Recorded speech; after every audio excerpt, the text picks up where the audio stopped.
ನಮಸ್ಕಾರ ಸ್ನೇಹಿತರೆ, ಹೇಗಿದ್ದಾರೆ ಎಲ್ಲರೂ ಚೆನ್ನಾಗಿದ್ದಾರೆ ಅಂದ್ಕೊಂಡಿದ್ದೀನಿ ಸ್ನೇಹಿತರೆ.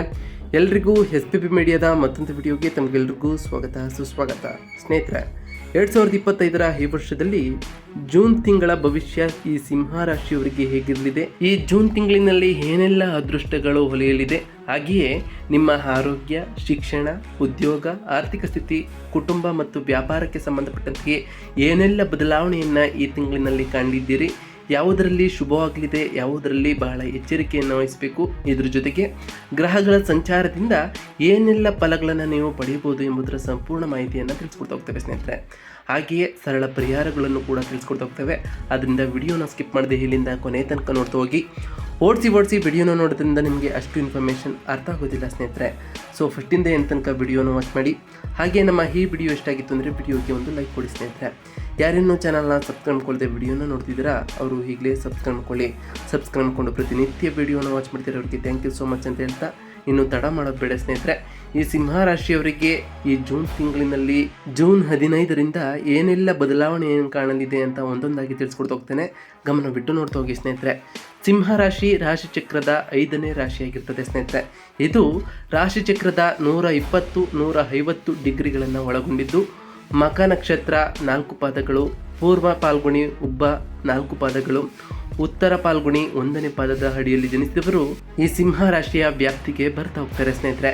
ಈ ರಾಶಿ ಅಧಿಪತಿ ಸೂರ್ಯವಾಗಿರ್ತಾರೆ ಸ್ನೇಹಿತರೆ. ಇನ್ನು ಈ ಜೂನ್ ತಿಂಗಳಿನಲ್ಲಿ ಗ್ರಹಗಳ ಸಂಚಾರ ಹೇಗಿರಲಿದೆ, ಈ ತಿಂಗಳಿನಲ್ಲಿ ಶನಿ ಗುರು ಬಲವಿದೆಯಾ ಅಂತ ಕೇಳೋದಾದ್ರೆ ಸ್ನೇಹಿತರೆ, ಮೊದಲನೇದಾಗಿ ಗುರುವಿನ ಸಂಚಾರವು ನಿಮ್ಮ ರಾಶಿಯ 5ನೇ ಮತ್ತು 8ನೇ ಮನೆಯ ಅಧಿಪತಿಯಾಗಿ ಗುರು ಇರ್ತಾರೆ ಸ್ನೇಹಿತರೆ. ಈ ತಿಂಗಳ ಪೂರ್ತಿ 11ನೇ ಮನೆಯಾದ ಮಿಥುನ ರಾಶಿಯಲ್ಲಿ ಸಂಚರಿಸುತ್ತಾನೆ. ಈ ಸ್ಥಾನವು ಆದಾಯದ ಮೂಲಗಳಿಗೆ ಮತ್ತು ಸೃಜನಾತ್ಮಕ ಚಟುವಟಿಕೆಗಳಿಗೆ ನಿಮಗೆ ಬಹಳ ಅನುಕೂಲಕರವಾಗಿರ್ತದೆ ಸ್ನೇಹಿತರೆ. ಇದರಿಂದ ಮಕ್ಕಳಿಂದ ಶುಭ ವಾರ್ತೆಗಳು ಬರುವಂತಹ ಚಾನ್ಸಸ್ ಕೂಡ ಈ ತಿಂಗಳಿನಲ್ಲಿ ಈ ಸಿಂಹ ರಾಶಿಯವರಿಗೆ ನಡೆಯಲಿದೆ ಸ್ನೇಹಿತರೆ. ಇನ್ನು ಶನಿ ಗ್ರಹದ ಸ್ಥಾನವು ನಿಮ್ಮ ರಾಶಿಯ 6ನೇ ಮತ್ತು 7ನೇ ಮನೆಯಲ್ಲಿ ಅಧಿಪತಿಯಾಗಿ ಶನಿ ಇರ್ತಾರೆ ಸ್ನೇಹಿತರೆ. ಈ ತಿಂಗಳು 8ನೇ ಮನೆಯಾದ ಮೀನ ರಾಶಿಯಲ್ಲಿ ಸ್ಥಿರವಾಗಿರ್ತಾರೆ. ಈ ಗೋಚರವು ಆರೋಗ್ಯ ಮತ್ತು ಪಾಲುದಾರಿಕೆ ಸಂಬಂಧಗಳಲ್ಲಿ ಜಾಗರೂಕತೆ ಅಗತ್ಯವೆಂದು ಸೂಚಿಸುತ್ತದೆ ಸ್ನೇಹಿತರೆ. ಅನಗತ್ಯ ವಾದಗಳಿಂದ ಈ ಟೈಮ್ನಲ್ಲಿ ನೀವು ಬಹಳ ದೂರವಿರಬೇಕಾಗಿರುತ್ತದೆ ಸ್ನೇಹಿತರೆ. ಇನ್ನು ರಾಹು ಗ್ರಹದ ಸ್ಥಾನವು ನಿಮ್ಮ ರಾಶಿಯ 7ನೇ ಮನೆಯಾದ ಕುಂಭ ರಾಶಿಯಲ್ಲಿ ಈ ತಿಂಗಳು ಸ್ಥಿರವಾಗಿರ್ತಾನೆ. ಈ ಸ್ಥಾನವು ಪಾಲುದಾರಿಕೆ ಸಂಬಂಧಗಳಲ್ಲಿ ಅನಿರೀಕ್ಷಿತ ಬದಲಾವಣೆಗಳನ್ನು ಸೂಚಿಸ್ತಾ ಹೋಗ್ತದೆ. ಹೊಸ ವ್ಯಾಪಾರ ಪಾಲುದಾರಿಕೆಗಳಿಗೆ ಅವಕಾಶಗಳು ಕೂಡ ಈ ಟೈಮ್ನಲ್ಲಿ ಸಿಗ್ತಾ ಹೋಗ್ತದೆ ಸ್ನೇಹಿತರೆ. ಇನ್ನು ಕೇತು ಗ್ರಹದ ಸ್ಥಾನವು ನಿಮ್ಮ ರಾಶಿಯ 1ನೇ ಮನೆಯಾದ ಸಿಂಹ ರಾಶಿಯಲ್ಲಿ ಈ ತಿಂಗಳು ಸ್ಥಿರವಾಗಿರ್ತಾನೆ. ಈ ಗೋಚರವು ಆಧ್ಯಾತ್ಮಿಕ ಆಸಕ್ತಿಯನ್ನು ಮತ್ತು ವೈಯಕ್ತಿಕ ಆಳವಾದ ಆಲೋಚನೆಯನ್ನು ನಿಮ್ಮಲ್ಲಿ ಹೆಚ್ಚಿಸ್ತಾ ಹೋಗ್ತದೆ ಮತ್ತು ನಿಮ್ಮ ಅಂತರ್ದೃಷ್ಟಿ ಸುಧಾರಿಸ್ತಾ ಹೋಗ್ತದೆ ಸ್ನೇಹಿತರೆ. ಇನ್ನು ಮಂಗಳ ಗ್ರಹದ ಸ್ಥಾನವು ನಿಮ್ಮ ರಾಶಿಯ 4ನೇ ಮತ್ತು 9ನೇ ಮನೆಯ ಅಧಿಪತಿಯಾಗಿ ಮಂಗಳ ಗ್ರಹವು ಇರ್ತದೆ ಸ್ನೇಹಿತರೆ. 1ನೇ ಮನೆಯಾದ ಸಿಂಹ ರಾಶಿಗೆ ಶನಿವಾರ 7 ಜೂನ್ 2025ರಂದು ಈಗಾಗಲೇ ಪ್ರವೇಶಿಸಿದ್ದಾರೆ. ಈ ಗೋಚರವು ನಿಮ್ಮ ಧೈರ್ಯವನ್ನು ಮತ್ತು ವೈಯಕ್ತಿಕ ಆತ್ಮವಿಶ್ವಾಸವನ್ನು ಹೆಚ್ಚಿಸ್ತಾ ಹೋಗ್ತದೆ. ಆದರೆ ಆರೋಗ್ಯದ ಮೇಲೆ ಗಮನ ಅಗತ್ಯವಾಗಿರ್ತದೆ ಸ್ನೇಹಿತರೆ. ಅವಸರದ ನಿರ್ಧಾರಗಳನ್ನು ತೆಗೆದುಕೊಳ್ಳುವಾಗ ಬಹಳ ಎಚ್ಚರಿಕೆಯಿಂದ ನೀವು ತೆಗೆದುಕೊಳ್ಬೇಕಾಗಿರ್ತದೆ ಸ್ನೇಹಿತರೆ. ಇನ್ನು ಶುಕ್ರ ಗ್ರಹದ ಸ್ಥಾನವು ನಿಮ್ಮ ರಾಶಿಯ 3ನೇ ಮತ್ತು 11ನೇ ಮನೆಯ ಅಧಿಪತಿಯಾಗಿ ಶುಕ್ರನು ಇರ್ತಾರೆ. ಈ ತಿಂಗಳ ಆರಂಭದಲ್ಲಿ 10ನೇ ಮನೆಯಾದ ವೃಷಭ ರಾಶಿಯಲ್ಲಿ ಇರ್ತಾನೆ ಸ್ನೇಹಿತರೆ. ನಂತರ ಭಾನುವಾರ 29 ಜೂನ್ 2025ರಂದು 11ನೇ ಮನೆಯಾದ ಮಿಥುನ ರಾಶಿಗೆ ಪ್ರವೇಶಿಸುತ್ತಾನೆ. ಈ ಗೋಚರವು ವೃತ್ತಿ ಜೀವನದ ಅವಕಾಶಗಳನ್ನು ಮತ್ತು ಸಾಮಾಜಿಕ ಸಂಬಂಧಗಳನ್ನು ಇನ್ನಷ್ಟು ಬಲಪಡಿಸ್ತಾ ಹೋಗ್ತದೆ. ವೃತ್ತಿ ಜೀವನದಲ್ಲಿ ನಿಮ್ಮ ಪ್ರಗತಿಯೂ ಕೂಡ ಹೆಚ್ಚಾಗ್ತಾ ಹೋಗ್ತದೆ ಸ್ನೇಹಿತರೆ.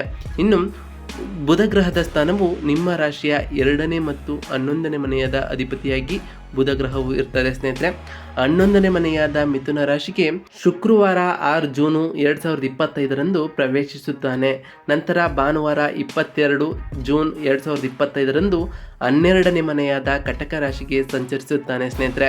ಈ ಗೋಚರವು ಸಂವಹನ ಕೌಶಲ್ಯಗಳನ್ನು ಮತ್ತು ಆರ್ಥಿಕ ನಿರ್ಣಯಗಳನ್ನು ಸಕಾರಾತ್ಮಕವಾಗಿ ಪ್ರಭಾವಿಸ್ತಾ ಹೋಗ್ತದೆ. ವಿಶೇಷವಾಗಿ ಆರ್ಥಿಕ ವ್ಯವಹಾರಗಳಲ್ಲಿ ನಿಮ್ಮಲ್ಲಿ ಸ್ಪಷ್ಟತೆಯೂ ಕೂಡ ಉಂಟಾಗ್ತಾ ಹೋಗ್ತದೆ ಸ್ನೇಹಿತರೆ. ಇನ್ನು ಮೊದಲನೇ ಗ್ರಹವಾದಂತಹ ಸೂರ್ಯಗ್ರಹದ ಸ್ಥಾನವು ಈ ತಿಂಗಳಿನಲ್ಲಿ 1ನೇ ಅಧಿಪತಿಯಾಗಿರುವಂತಹ ಸೂರ್ಯನು 11ನೇ ಮನೆಯಾದ ಮಿಥುನ ರಾಶಿಗೆ ಭಾನುವಾರ ಇದೇ 15 ಜೂನ್ 2025 ಪ್ರವೇಶಿಸುತ್ತಾನೆ. ಈ ಗೋಚರವು ಸಾಮಾಜಿಕ ಚಟುವಟಿಕೆಗಳನ್ನು ಮತ್ತು ಆದಾಯದ ಮೂಲಗಳನ್ನು ಬಲಪಡಿಸ್ತಾ ಹೋಗ್ತದೆ. ಇದರಿಂದ ಹೆಚ್ಚಿನ ಧನಲಾಭವೂ ಕೂಡ ಬರುವಂತಹ ಚಾನ್ಸಸ್ ಕೂಡ ಇರಲಿದೆ ಸ್ನೇಹಿತರೆ. ಸೂರ್ಯದೇವನ ಕೃಪೆಯಿಂದಾಗಿ ನಿಮಗೆ ಸಮಾಜದಲ್ಲಿ ಉತ್ತಮವಾದ ಮನ್ನಣೆಯೂ ಕೂಡ ಲಭಿಸಲಿದೆ ಸ್ನೇಹಿತರೆ. ಇನ್ನು ಒಟ್ಟಾರೆಯಾಗಿ ಈ ಜೂನ್ ತಿಂಗಳಿನಲ್ಲಿ ಈ ಸಿಂಹರಾಶಿಯವರಿಗೆ ಏನೆಲ್ಲ ಪ್ರತಿಫಲಗಳು ಸಿಗಲಿದೆ ಅಂತ ನೋಡ್ತಾ ಹೋಗೋಣ ಸ್ನೇಹಿತರೆ. ಈ ತಿಂಗಳು ಸಿಂಹರಾಶಿಯವರಿಗೆ ಅದ್ಭುತವಾದ ಫಲಿತಾಂಶಗಳು ಇರ್ತದೆ. ಸೂರ್ಯ, ಬುಧ ಮತ್ತು ಗುರು 11ನೇ ಮನೆಯಲ್ಲಿ ಸಂಚರಿಸೋದ್ರಿಂದಾಗಿ ವೃತ್ತಿ ಜೀವನ, ಆರ್ಥಿಕ ಮತ್ತು ಸಾಮಾಜಿಕ ಚಟುವಟಿಕೆಗಳಲ್ಲಿ ನೀವು ಯಶಸ್ಸನ್ನು ಸಾಧಿಸ್ತಾ ಹೋಗ್ತೀರಿ. ಮಂಗಳ ಮತ್ತು ಕೇತು 1ನೇ ಮನೆಯಲ್ಲಿ ಇರೋದ್ರಿಂದಾಗಿ ನಿಮ್ಮ ಧೈರ್ಯ ಮತ್ತು ಆಧ್ಯಾತ್ಮಿಕ ಆಸಕ್ತಿಯು ಕೂಡ ಹೆಚ್ಚಾಗ್ತಾ ಹೋಗ್ತದೆ. ಆದರೆ ಆರೋಗ್ಯದ ಮೇಲೆ ಸ್ವಲ್ಪ ಗಮನವನ್ನು ಹರಿಸಬೇಕಾಗಿರ್ತದೆ ಸ್ನೇಹಿತರೆ. ಶನಿ 8ನೇ ಮನೆಯಲ್ಲಿ ಇರೋದ್ರಿಂದಾಗಿ ಆರೋಗ್ಯ ಮತ್ತು ಪಾಲುದಾರಿಕೆ ಸಂಬಂಧಗಳಲ್ಲಿ ಬಹಳ ಜಾಗರೂಕರಾಗಿ ಇರಬೇಕಾಗಿರ್ತದೆ ಸ್ನೇಹಿತರೆ. ಇನ್ನು ಈ ಸಿಂಹರಾಶಿಯವರಿಗೆ ಈ ತಿಂಗಳಿನಲ್ಲಿ ವೃತ್ತಿ ಜೀವನ ಹೇಗಿರಲಿದೆ, ವೃತ್ತಿಯಲ್ಲಿ ಅವಕಾಶಗಳು ಬರಲಿದೆಯಾ, ವೃತ್ತಿ ಜೀವನದಲ್ಲಿ ಬಡ್ತಿಯೂ ಕೂಡ ಸಿಗಲಿದೆಯಾ ಅಂತ ಕೇಳೋದಾದರೆ, ವೃತ್ತಿ ಜೀವನದಲ್ಲಿ ಈ ತಿಂಗಳು ಅತ್ಯಂತ ಅನುಕೂಲಕರವಾದಂತಹ ಸಮಯ ಇದಾಗಿರ್ತದೆ. ಸೂರ್ಯನು 11ನೇ ಮನೆಗೆ ಪ್ರವೇಶಿಸೋದ್ರಿಂದಾಗಿ ಅಂದರೆ ಜೂನ್ 15ರಿಂದ ನಿಮ್ಮ ನಾಯಕತ್ವದ ಗುಣಗಳು ಮತ್ತು ಕಾರ್ಯಕ್ಷಮತೆ ಹೆಚ್ಚಾಗ್ತಾ ಹೋಗ್ತದೆ. ಇದರ ಪರಿಣಾಮವಾಗಿ ಮೇಲಾಧಿಕಾರಿಗಳು ಮತ್ತು ಸಹೋದ್ಯೋಗಿಗಳಿಂದ ನಿಮಗೆ ಪ್ರಶಂಸೆಯೂ ಕೂಡ ಸಿಗ್ತಾ ಹೋಗ್ತದೆ. ಬುಧನು 11ನೇ ಮನೆಯಲ್ಲಿ ಇರುವಾಗ ಜೂನ್ 6ರಿಂದ 22ರವರೆಗೆ ನಿಮ್ಮ ಸಂವಹನ ಕೌಶಲ್ಯಗಳು ಕಚೇರಿಯಲ್ಲಿ ಸಕಾರಾತ್ಮಕವಾದ ವಾತಾವರಣವನ್ನು ಸೃಷ್ಟಿಸ್ತಾ ಹೋಗ್ತದೆ ಮತ್ತು ಬಾಕಿ ಇರುವ ಕೆಲಸಗಳನ್ನು ಸಮಯಕ್ಕೆ ಸರಿಯಾಗಿ ಪೂರ್ಣಗೊಳಿಸ್ತಾ ಹೋಗ್ತೀರಿ. ಕೆಲವರಿಗೆ ಬಡ್ತಿ, ಸಂಬಳ ಹೆಚ್ಚಳ ಅಥವಾ ಉದ್ಯೋಗ ವರ್ಗಾವಣೆಯ ಲಾಭ ನಿಮಗೆ ಲಭಿಸಲಿದೆ ಸ್ನೇಹಿತರೆ. ಹೊಸ ಉದ್ಯೋಗಕ್ಕಾಗಿ ಪ್ರಯತ್ನಿಸುವಂಥವರಿಗೆ ಈ ತಿಂಗಳು ಶುಭಪ್ರದವಾಗಿರಲಿದೆ. ವಿಶೇಷವಾಗಿ ತಿಂಗಳ ದ್ವಿತೀಯಾರ್ಧದಲ್ಲಿ ಮಂಗಳನು 1ನೇ ಮನೆಯಲ್ಲಿ ಇರೋದ್ರಿಂದಾಗಿ ನಿಮ್ಮ ಧೈರ್ಯವೂ ಕೂಡ ಹೆಚ್ಚಾಗ್ತಾ ಹೋಗ್ತದೆ. ಆದರೆ ಆವೇಶದಿಂದ ನಿರ್ಣಯಗಳನ್ನು ತೆಗೆದುಕೊಳ್ಳುವುದನ್ನು ನಿಲ್ಲಿಸಿ, ಇಲ್ಲದಿದ್ದರೆ ಸಹೋದ್ಯೋಗಿಗಳೊಂದಿಗೆ ಸಣ್ಣ ತಪ್ಪು ತಿಳುವಳಿಕೆಗಳು ಉಂಟಾಗ್ಬೋದು. ನಿಮ್ಮ ಕಾರ್ಯಕ್ಷಮಕ್ಕೆ ತಕ್ಕಂತೆ ಮನ್ನಣೆಯೂ ಕೂಡ ಲಭಿಸಲಿದೆ ಸ್ನೇಹಿತರೆ. ಇನ್ನು ಈ ಜೂನ್ ತಿಂಗಳಿನಲ್ಲಿ ಈ ಸಿಂಹರಾಶಿಗೆ ಸೇರಿದ ಜನರ ಆರ್ಥಿಕ ಪರಿಸ್ಥಿತಿ ಹೇಗಿರಲಿದೆ, ಗ್ರಹ ಸಂಚಾರದಿಂದಾಗಿ ಉತ್ತಮ ಲಾಭ ಸಿಗಲಿದೆಯಾ ಅಂತ ಕೇಳೋದಾದರೆ, ಆರ್ಥಿಕವಾಗಿ ಈ ತಿಂಗಳು ಅದ್ಭುತವಾದ ಫಲಿತಾಂಶಗಳನ್ನು ನಿಮಗೆ ನೀಡ್ತಾ ಹೋಗ್ತದೆ. ಬುಧ ಮತ್ತು ಗುರು 11ನೇ ಮನೆಯಲ್ಲಿ ಇರೋದ್ರಿಂದಾಗಿ ಆದಾಯದ ಮೂಲಗಳು ಇನ್ನಷ್ಟು ಬಲಗೊಳ್ತಾ ಹೋಗ್ತವೆ ಮತ್ತು ಹಿಂದೆ ಬರಬೇಕಾದಂತಹ ಹಣವೂ ಕೂಡ ನಿಮಗೆ ಲಭಿಸಲಿದೆ ಸ್ನೇಹಿತರೆ. ಸೂರ್ಯನು 11ನೇ ಮನೆಗೆ ಪ್ರವೇಶಿಸಿದ ನಂತರ ಅಂದರೆ ಇದೇ ತಿಂಗಳ ಜೂನ್ 15ರಿಂದ ನಿಮ್ಮ ಆರ್ಥಿಕ ನಿರ್ಣಯಗಳು ಸ್ಥಿರವಾಗಿರ್ತವೆ. ನೀವು ಹೊಂದಿಕೊಂಡಂತಹ ಲಾಭಗಳು ಕೂಡ ಬರಲಿದೆ.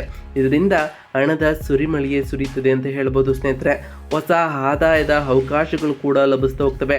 ಶುಕ್ರನು 11ನೇ ಮನೆಗೆ ಪ್ರವೇಶಿಸೋದ್ರಿಂದಾಗಿ ಅಂದರೆ ಜೂನ್ 29 ತಿಂಗಳ ಕೊನೆಯಲ್ಲಿ ಸಾಮಾಜಿಕ ಚಟುವಟಿಕೆಗಳಿಗಾಗಿ ಖರ್ಚುಗಳು ಹೆಚ್ಚಾಗ್ಬೋದು. ಆದರೆ ಆದಾಯವು ಸಮತೋಲನಗೊಳಿಸ್ತಾ ಹೋಗ್ತದೆ. ವಾಹನ ಅಥವಾ ಸ್ಥಿರಾಸ್ತಿಗಳ ಖರೀದಿಗೆ ಈ ತಿಂಗಳು ಬಹಳ ಅನುಕೂಲಕರವಾಗಿರ್ತದೆ. ವಿಶೇಷವಾಗಿ ತಿಂಗಳ ಮೊದಲ 3 ವಾರಗಳು ಹೂಡಿಕೆ ಮಾಡಲು ಬಯಸುವಂಥವರಿಗೆ ತಿಂಗಳ ಮಧ್ಯದಲ್ಲಿ ಅಂದರೆ ಜೂನ್ 10ರಿಂದ 20ರವರೆಗೆ ಮಾಡುವುದು ಶ್ರೇಯಸ್ಕರವಾಗಿರ್ತದೆ. ಶನಿ 8ನೇ ಮನೆಯಲ್ಲಿರೋದ್ರಿಂದಾಗಿ ಅನಗತ್ಯ ಖರ್ಚುಗಳನ್ನು ನಿಯಂತ್ರಿಸುವುದು ಒಳ್ಳೆಯದಾಗಿರ್ತದೆ.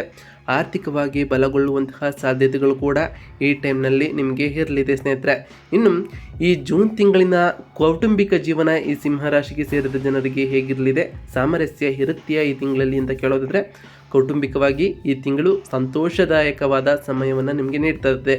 ಶುಕ್ರನು 11ನೇ ಮನೆಯಲ್ಲಿರುವಾಗ ಅಂದರೆ ತಿಂಗಳ ಆರಂಭದಲ್ಲಿ ಕುಟುಂಬ ಸದಸ್ಯರೊಂದಿಗೆ ಸಂಬಂಧಗಳು ಇನ್ನಷ್ಟು ಬಲಗೊಳ್ತಾ ಹೋಗ್ತವೆ ಮತ್ತು ಸ್ನೇಹಿತರೊಂದಿಗೆ ಸಭೆಗಳು ಅಥವಾ ಶುಭ ಕಾರ್ಯಗಳಿಗಾಗಿ ಹಾಜರಾಗುವಂತಹ ಸಾಧ್ಯತೆಗಳು ಕೂಡ ಕಂಡು ಬರ್ತಾ ಹೋಗ್ತದೆ. ಗುರು 11ನೇ ಮನೆಯಲ್ಲಿ ಇರೋದ್ರಿಂದ ಸಾಮಾಜಿಕ ಚಟುವಟಿಕೆಗಳು ಮತ್ತು ಕುಟುಂಬ ಸದಸ್ಯರೊಂದಿಗೆ ಮನರಂಜನಾ ಯಾತ್ರೆಗಳು ಕೂಡ ನಡೆಯಬಹುದು. ಮಂಗಳ ಮತ್ತು ಕೇತು 1ನೇ ಮನೆಯಲ್ಲಿರೋದ್ರಿಂದ ಕುಟುಂಬದಲ್ಲಿ ನಿಮ್ಮ ನಾಯಕತ್ವದ ಗುಣಗಳು ಪ್ರಮುಖವಾಗ್ತಾ ಹೋಗ್ತವೆ.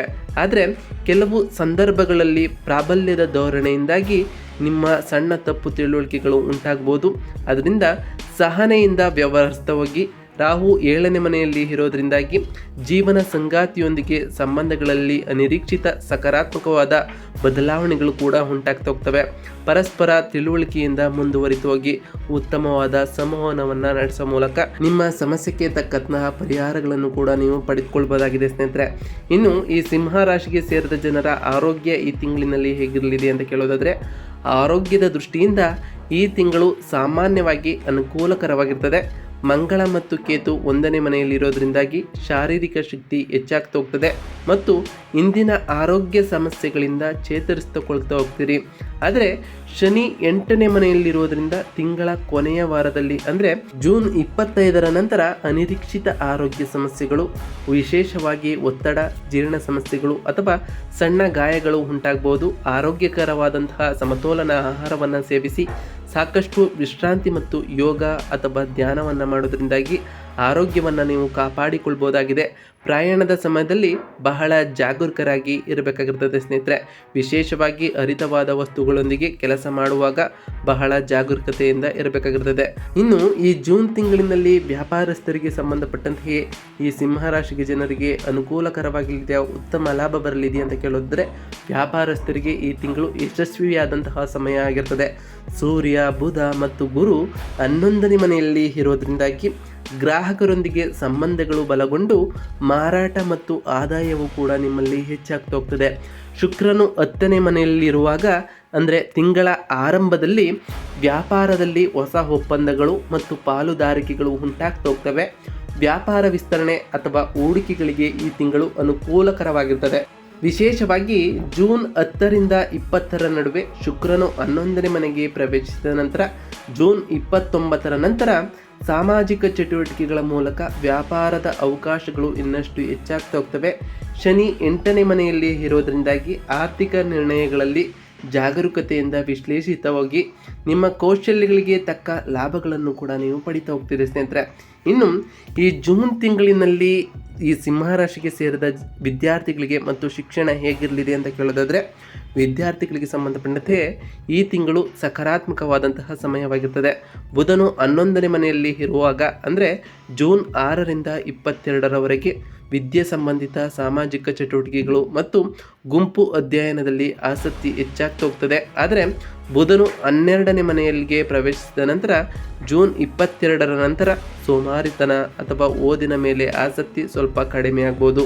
ವಿಶೇಷವಾಗಿ ಮಂಗಳನ ಪ್ರಭಾವದಿಂದ ಗುರು 11ನೇ ಮನೆಯಲ್ಲಿ ಇರೋದ್ರಿಂದಾಗಿ ಸೃಜನಾತ್ಮಕ ವಿಷಯಗಳಲ್ಲಿ ಮತ್ತು ಉನ್ನತ ಶಿಕ್ಷಣದಲ್ಲಿ ಪ್ರಗತಿಯೂ ಕೂಡ ಇರ್ತದೆ. ಸ್ಪರ್ಧಾತ್ಮಕ ಪರೀಕ್ಷೆಗಳಿಗೆ ತಯಾರಿ ನಡೆಸುವಂತಹ ವಿದ್ಯಾರ್ಥಿಗಳಿಗೆ ತಿಂಗಳ ಮೊದಲ 2 ವಾರಗಳಲ್ಲಿ ಹೆಚ್ಚು ಗಮನ ಹರಿಸೋದ್ರಿಂದ ಉತ್ತಮವಾದ ಫಲಿತಾಂಶಗಳನ್ನು ನೀವು ಸಾಧಿಸಬಹುದಾಗಿದೆ. ಓದಿನ ಕಡೆಗೆ ಹೆಚ್ಚಿನ ಆದ್ಯತೆ ನೀಡುವುದರಿಂದ ನಿರೀಕ್ಷಿತ ಮನ್ನಣೆಯನ್ನು ಪಡೆಯಬಹುದಾಗಿದೆ.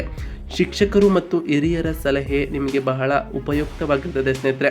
ಅದರಿಂದ ನೀವು ಬಹಳ ಏಕಾಗ್ರತೆ ಮತ್ತು ಶ್ರದ್ಧೆಯಿಂದ ಸಮಯ ಪರಿಪಾಲನೆ ಮಾಡಿ ಓದಿಕೊಂಡ್ರೆ ಉತ್ತಮವಾದ ಫಲಿತಾಂಶವನ್ನು ಗಳಿಸ್ತಾ ಹೋಗ್ತೀರಿ ಸ್ನೇಹಿತರೆ. ಇನ್ನು ಈ ಜೂನ್ ತಿಂಗಳಿನಲ್ಲಿ ಈ ಸಿಂಹರಾಶಿಗೆ ಸೇರಿದ ಜನರಿಗೆ ನಾವು ನೀಡುವಂತಹ ಸರಳ ಪರಿಹಾರಗಳೇನು ಅಂತ ಕೇಳೋದಾದರೆ, ಭಾನುವಾರಗಳಂದು ಸೂರ್ಯ ದೇವರಿಗೆ ಆರ್ಘ್ಯವನ್ನು ಅರ್ಪಿಸೋದ್ರಿಂದ ವೃತ್ತಿ ಮತ್ತು ಶಿಕ್ಷಣದಲ್ಲಿ ಯಶಸ್ಸನ್ನು ಕೂಡ ಸಾಧಿಸಬಹುದಾಗಿದೆ. ಆತ್ಮವಿಶ್ವಾಸವೂ ಕೂಡ ನಿಮ್ಮಲ್ಲಿ ಹೆಚ್ಚಾಗ್ತಾ ಹೋಗ್ತದೆ ಸ್ನೇಹಿತರೆ. ಅದರ ಜೊತೆಗೆ ನಿಮ್ಮ ಆರ್ಥಿಕ ಸ್ಥಿತಿಯೂ ಕೂಡ ವೃದ್ಧಿಯಾಗಲಿದೆ ಸ್ನೇಹಿತರೆ. ಶನಿವಾರದಂದು ಶನಿದೇವರಿಗೆ ಎಳ್ಳೆಣ್ಣೆಯನ್ನು ದಾನ ಮಾಡುವುದು ಅಥವಾ ಶನೈಶ್ವರನನ್ನು ಪೂಜಿಸುವುದು ಆರೋಗ್ಯ ಸಮಸ್ಯೆಗಳನ್ನು ಕಡಿಮೆ ಮಾಡ್ತಾ ಹೋಗ್ತದೆ ಮತ್ತು ವೃತ್ತಿಯಲ್ಲಿ ನಿಮ್ಮ ಸ್ಥಿರತೆಯೂ ಕೂಡ ಹೆಚ್ಚಾಗ್ತಾ ಹೋಗ್ತದೆ ಸ್ನೇಹಿತರೆ. ಮಂಗಳವಾರಗಳಂದು ಹನುಮಾನ್ ಚಾಲಿಸವನ್ನು ಪಠಿಸೋದ್ರಿಂದ ಕೋಪ ಮತ್ತು ಒತ್ತಡವನ್ನು ನಿಯಂತ್ರಿಸಬಹುದಾಗಿದೆ. ಇದರಿಂದ ನಿಮ್ಮ ಧೈರ್ಯ ಮತ್ತು ಸಂಕಲ್ಪ ಶಕ್ತಿಯೂ ಕೂಡ ಹೆಚ್ಚಾಗ್ತಾ ಹೋಗ್ತದೆ ಸ್ನೇಹಿತರೆ. ಹಾಗೆಯೇ ಪ್ರತಿ ಗುರುವಾರದಂದು ಆ ಗುರುದೇವರ ಜಪವನ್ನು ಮಾಡಿ ಸ್ನೇಹಿತರೆ. ಓಂ ಗುರುವೇ ನಮಃ ಎಂಬ ಮಂತ್ರವನ್ನು ಹೇಳೋದ್ರಿಂದ ಆ ಗುರುದೇವರ ಕೃಪೆಗೆ ನೀವು ಪಾತ್ರರಾಗ್ತೀರಿ ಸ್ನೇಹಿತರೆ. ಪ್ರತಿ ಶನಿವಾರದಂದು ಬಡವರಿಗೆ ದಾನ ಮಾಡಿ ಸ್ನೇಹಿತರೆ. ಆ ಶನಿದೇವರ ಕೃಪೆಯಿಂದ ನಿಮಗೆ ಸಕಾರಾತ್ಮಕವಾದ ಪ್ರಭಾವಗಳು ಉಂಟಾಗ್ತಾ ಹೋಗ್ತವೆ ಸ್ನೇಹಿತರೆ. ಇದರಿಂದ ನಿಮ್ಮ ಜೀವನದಲ್ಲಿ ಸಾಕಷ್ಟು ಬದಲಾವಣೆಯನ್ನು ಕಾಣ್ತಾ ಹೋಗ್ತೀರಿ. ಹಾಗೆಯೇ ಮನೆಯಲ್ಲಿ ಸಂತೋಷದ ವಾತಾವರಣವೂ ಕೂಡ ಇರ್ತದೆ ಸ್ನೇಹಿತರೆ.